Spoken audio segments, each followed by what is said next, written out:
If these statistics are not negative enough, America has the highest incarceration rate in the whole world. In the last 40 years, the number of inmates in American prisons has increased sevenfold. Today, 1 out of every 100 adults in America is behind bars. And most of these prisoners are poor and uneducated. 20% of them are what? Hispanic. 40% are black. That makes the prison system 60% people of color. It's a new slaveocracy, y'all. We were brought here for what? To be chattel. To make this what? This land free. Let's not get it twisted. America became a superpower off of what? Legalized slavery. And today we have that same thing going on. Where guess what? These men and women are being locked up. And they're not pushing out license plates anymore. They're manufacturing. This is free labor. We have a new slaveocracy that needs to be addressed. And too many black and Hispanic families and neighborhoods are cradle to prison and prison to grave way of life has become about and now is an accepted norm. African Americans are now 8 times more likely to be incarcerated as whites. And somebody said it, I heard say it over here. Everybody's committing crime. So how come only a certain amount of people are being locked up? If you do the crime, you do the time. We all need to be locked up. Because it's a crime what we're doing to the poor and the Hispanic and to the African Americans and to the poor whites in this country. That's the crime that needs to be dealt with. And if current trends continue, nearly 1 in 3 of our young black men will spend times behind bars. I know most of you did not come here to hear me give a litany of depressing statistics about prison reentry. I also know that if we don't figure out some way of helping returning offenders become successful, if they return to the community, or if we don't come up with steps to empower the powerless, the growing number of Americans and disproportionate number of African Americans currently incarcerated in prison across the country will continue to grow larger, more hopeless, and more powerless. If we don't take steps to hear the cry for justice and act upon that cry so as to reduce the tension that exists between the police and the communities they work to protect, crime will continue to rise and public safety will be lost. See, we are our brother's keepers. And see, the real issue is this. We got Cain and Abel. You got a Cain that's beating us upside the head because we who are able are not enabling those to be able to come out and what? Do for self. Crime will continue to rise, public safety will be lost, and the fragile economic recovery that's beginning to take hold will fail our neighborhoods. Our neighborhoods will decline into communities living in fear and desperation. You think you got gated communities now. We don't deal with this prison population. This chicken is going to come home to roost. Now, I know no one here wants what to happen. So today I want to share 2 steps we can take to reduce the numbers of offenders returning to prison and help improve the relationship between law enforcement and the community. See, this is a we problem. It's not us against them and them against us. We got to figure this out. Because if we don't figure it out, we're all going to go what? Down together.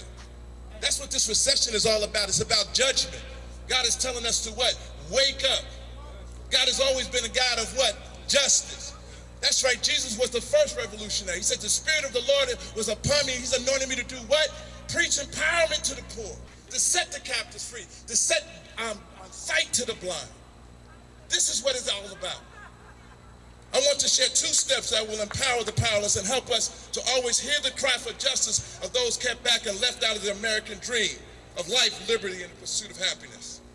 The first step we need to take, we need to reduce the number of offenders returning to prison, is to help returning offenders change their lives, first internally as well as externally.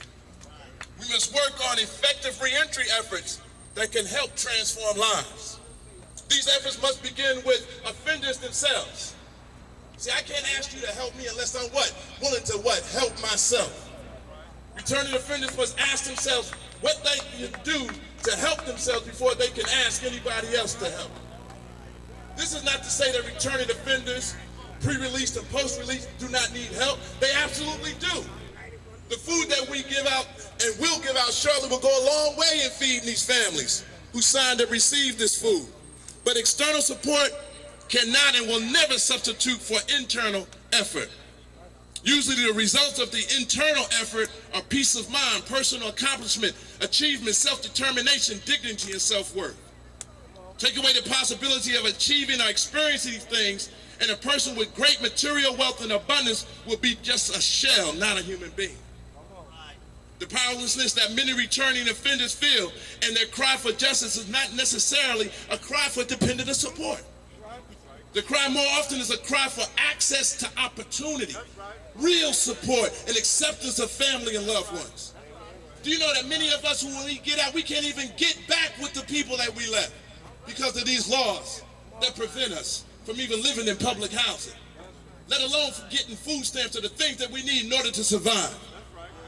I believe that one spiritual foundation in the face of these challenges for reentry can provide a shelter in the time of the storm. That is what's worked for me.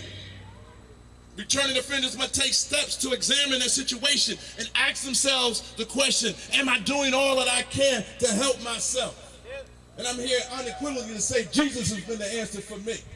And I would advocate him for everybody else.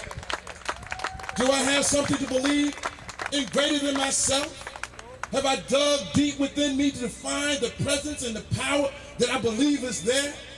Am I willing to move from a state of helplessness, hopelessness, and powerlessness to a state of strength, hopefulness, and empowerment? This kind of positive thinking is not easy. Society and the technicians of misinformation and disinformation would have us believe that we cannot achieve this. They make us believe that we are destined to fail, and our only course is to perfect a criminal way of life. Well, the devil is a lie. I'm a product, and so is anybody else here, that if we do the right things can happen. But after those things happen, then we must advocate for those who don't have it as fortunate as we do. As we say in the church, the devil is a lie. We can achieve, we can overcome our negative circumstances. We can start afresh. I used to be a Marine, and one of the things we used to say was "Sempre Fi," always faithful. The second step we must take to reduce recidivism by empowering the powerless and hearing their cry for justice is to make sure that the resources needed are available and the policies that can help in the transition are what? Available. We must help returning offenders fight the poverty and the economic instability that leads to a family, dysfunction, divorce, and fragmented support systems. Do you know one of the number one reasons why we have divorce? A lot of it is dealing with what? A lack of an economic empowerment. If I am, as a man, supposed to be able to what? To provide, to protect, and be the priest of my home, how can I do that if I don't have a job? Come on. There is no reason in the world that we cannot have 100% employment. That's right, I'm working on the inside. I got my God as my God, but if a man don't work, he don't what? Eat.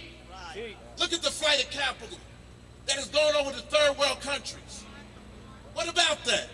What about this? What about, no matter how well we live in America, look how we live.